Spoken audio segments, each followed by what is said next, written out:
स्वागत है आपका हमारे न्यूज़ 24 खबरों में। मैं हूं आपके साथ दिनेश सिंह। हम मौजूद हैं फरीदाबाद में। यहाँ पर दरोगा भाटी के घर के आए हुए हैं। यहाँ पे आयोजन था, इनके बेटे का जन्मदिन भी था और 17वां जन्मदिन। यहाँ पे यज्ञ वगैरह हुआ, हवन हुआ और वहाँ से निपटने के बाद यहाँ पे एक चौधर बैठी हुई है, गांव की भी चौधर लगा लो, और इनके रिश्तेदार भी आए और एक मेरठ से भी आए हैं सज्जन, जो बता रहे हैं 1857 की एक क्रांति का जो जन्म हुआ था वो मेरठ से शुरू हुआ था। और वो जो कोतवाल से वहाँ के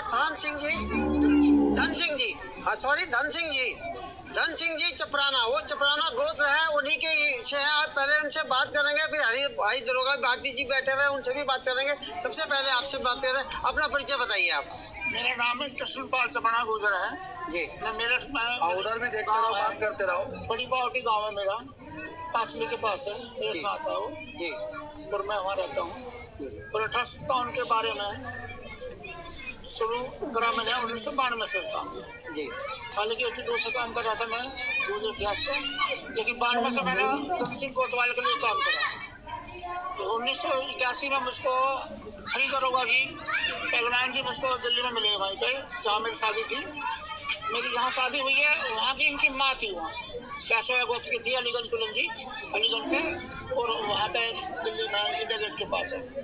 तो वहाँ से हमारा इनका आपस में मेल हो रहा है। ये भी मेरे पास कितनी बार गए और मैं भी इनके यहाँ आता जाता है, रिश्तेदारी बन गई जब। तो ये हमारा सिलसिला चला। तो मैंने 1857 जो काम शुरू करा 1992 से कोतवाल धन सिंह गुजर के लिए और अन्य क्रांतिकारी के लिए। तो हरी दरोगा जी मेरे साथ रहते थे मीटिंगों में, कई मीटिंग में इन्होंने अटेंड करी। हालांकि दूरी बहुत ज़्यादा है, वो मेरठ में पांचली गाँव, पावटी गाँव, और यहाँ पे फरीदाबाद में ये जो है सेक्टर, हाँ गाजीपुर गाँव। तो लेकिन फिर भी आवागमन बना रहा। और फ़ोन जब चालू हो गए तो हमारा इनका आना जाना ज़्यादा हो गया। इन्होंने मेरे साथ लग के बहुत काम कराया। तो मैंने क्या काम करा, 1857 जो क्रांतिकारी थे कोतवाल धन सिंह गुजर, वो मेरठ के कोतवाल थे, उसको मैंने उजागर करना शुरू करा। लेकिन जब मैंने शोध करा तो उस समय पाया गया तो उनके साथ जो थे महाराजा कदम सिंह नागड़ जी किले के राजा, उनको नागड़ी लिखा गया उस रिकॉर्ड में। वो उनकी बैसवा स्टेट थी और उनका वहाँ किला था, किला परिषदगढ़ में महल था और बैसवा में उनका दरबार लगता था। तो बाद में 92 में मैं वहाँ गया, मैं वहाँ शोध करा तो वहाँ उनसे पूछा तो एक दो महल है वहाँ पे बैसवा में के, उनको वो महल बच गए उनके। लेकिन किले का जो महल था धन सिंह कोतवाल के गाँव को तोप से उड़ाने के बाद में, फिर बाद में किला परिषदगढ़ का जो महल था वो उन्होंने तोप लगा के उड़ा दिया। खास बात ये रही, पूरा गांव पांचली को तोप से उड़ाया गया, किले को तोप से उड़ाया गया, बच्चा मार दिया गया। और लास्ट में कोतवाल धन सिंह गुजर और महाराजा कदम सिंह नागर, किले के जो राजा थे नागरी साहब, उनका आज तक कोई भी शोध करता ये नहीं बता पाया अब उनको कहाँ मारा है।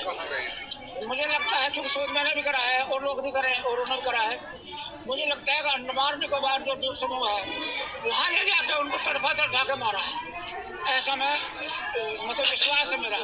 क्योंकि जितना शोध करा उसमें मुझे नहीं पाया कि कोतवाल धन सिंह इनको और कदम सिंह नागड़ी को कब मारा गया। राजा नारायण सिंह के भाई के पोते थे वो, राजा नारायण सिंह की एक बेटी थी, वो लंढोरा बिहार थी, और लंढोरा बिहारने के बाद में उनका घर तो वीरान हो गया और कदम सिंह महाराजा नारायण सिंह नागर की मृत्यु हो गई।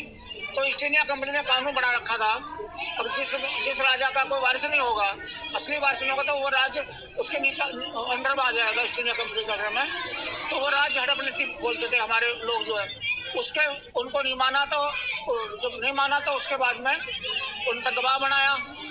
अब ये जो आपके पास हथियार है, तोप है, जो छोटी तोप थी उनके पास हथियार थे, जो वाहन थे उनके पास, उन सबको जमा करो। लेकिन वो धन सिंह कोतवाल से मिल लिए और धन सिंह कोतवाल ने कदम सिंह नागर ने करीबन 90,000 आदमी इकट्ठे करे वहाँ। और वो कई महीना का प्रयास है, ऐसा नहीं है क्रांति वैसी हो गई है। 50,000 आदमी कोतवाल जी के थे तो शोध में पाया गया, 40,000 आदमी जो उनके थे महाराजा कदम सिंह नागरी के, नागर साहब के। तो 90,000 ने मेरे को कब्जा करा।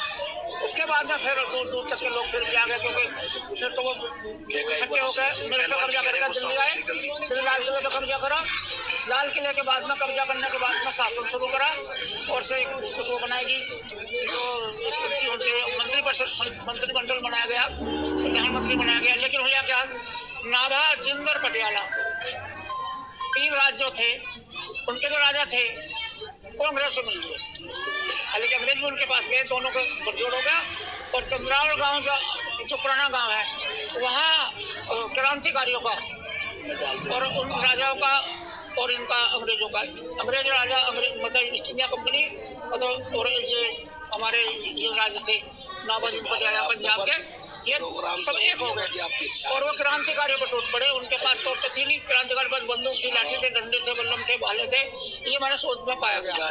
और उनको जो है तोप से उड़ा दिया गया, बहुत सारे क्रांतिकारी वहाँ मारे गए और वो हम हार गए। हारने के बाद में जब बिखरे हैं तो मुझे लगता है तभी धन सिंह कोतवाल को उधम सिंह नागरकोट को पकड़ लिया है, ऐसा मैंने महसूस करा है। उसके बाद में जो एक गाँव में तोप लगी है, शायद आपका पांचली गांव हो, नगड़ा हो, घाट हो, किला बसंतगढ़ हो, एक पांचली और थी रामड़ो की, वहाँ पे सरदरा के पास आती है और पांचली बुजुर्ग है, वहाँ का भी विवरण आता है। तो उनको भी वो भी हमारे साथ थे, रामगढ़ मुसलमान थे वो, उनका भी गाँव तोप से उड़ाया गया। और जो तुम्हारा कबूल सिगरी को भोपरा, ऐसे बहुत सारे गाँव तोप से उड़ाया गया। कुछ गाँव जो है बागी करार कर दिए गए।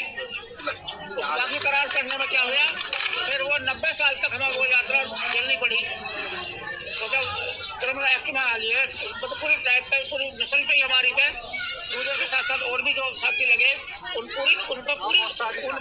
सारी जातियों पे मतलब हमें कबीला टैक्स लगा दिया।